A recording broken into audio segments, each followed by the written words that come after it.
täällä Koitelissa Kivikioista kertomassa ja sä oot Pertti tuonut meille näytteitä Kivikioista. Kerropa mistä ne on ja miten me oikein saadaan lohi palautettua? Nämä vesinäytteethän on näistä saadaan nyt koko kuva, minkälaista vettä meiltä tulee. Eli Puolangalla oli kaikkein parhaat vedet.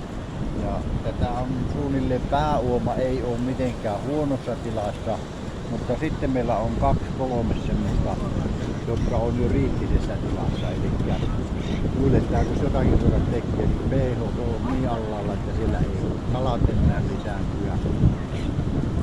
Tämä oli 5,3 töpseltä. Niin, siinä on Metsäjokia, sitten Nuorittajoki ja sitten toki Jolosjoki oli vähän alhaalla, mutta se ei ole siellä riittisessä tilassa. Ja nuo on Metsäjoki ja Nuorittajoki niin kaikkein huono. Tämä otettiin tuossa äsken tästä Koitelista. Paljonko tässä siinä on? Oli pH 6. No niin. Eli sekin on pikkusen alakantissa, että se saisi olla mutta tähän vaikuttaa varmasti tuo Lepsäjojen huono laatu.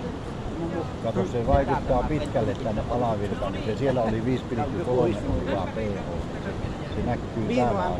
Pystytäänkö me Pentti lohi saamaan kiinni takaisin? Kyllä, se vaan tulee. Siinä on Mitä meidän pitää tehdä? No meidän ei tarvitse muuta kuin saadaan vielä tätä veelaatua vähän korjattua, ja meillä on jokisuu nyt auki, että siitä pääsee nousemaan, niin kyllä tää on saa sanoa, että semmoinen positiivinen.